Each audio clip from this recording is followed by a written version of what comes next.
I think now, as we see President Morsi, who runs the Muslim Brotherhood party and now has taken over Egypt, and we see his constitution that he's pushed through with his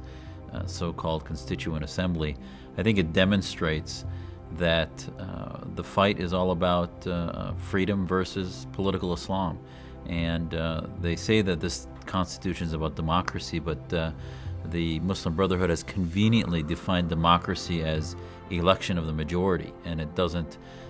represent minority rights, it doesn't talk about true liberty, and their Freedom and Justice Party is not about freedom nor justice. And we see in this constitution that now has been pushed through that it has enshrined a less than secular state. It has enshrined laws that are basically empowering imams, empowering the Al-Azhar University to define what is and what is not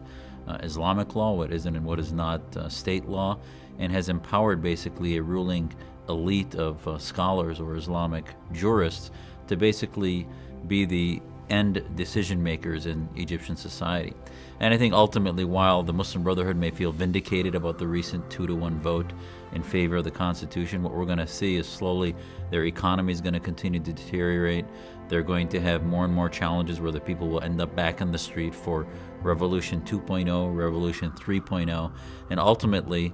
our hope, and the reason we formed AIFD, is that the majority of Muslims, we believe, will ultimately push back against Islamism and political Islam and want to begin to build institutions of freedom and liberty. And that's really where the future of Egypt is in their ability to build civil society institutions that are based in promoting the ideas of freedom and liberty against the ideas of Islamism. And they've had a couple generations of lagging behind the Islamists that have been empowered by previous dictators and empowered by institutions of oppression over the past 2 or 3 generations. And now we're finding that the anti-Islamists, the freethinkers, the women's groups, the secularists, all of those who are non-Islamists are going to have to unite into 2 or 3 parties, or even 1 or 2, and begin to take on the Islamists in a more organized fashion. And I think this last vote demonstrated that they're not organized to do that, and it's probably going to take a few more iterations of the revolution.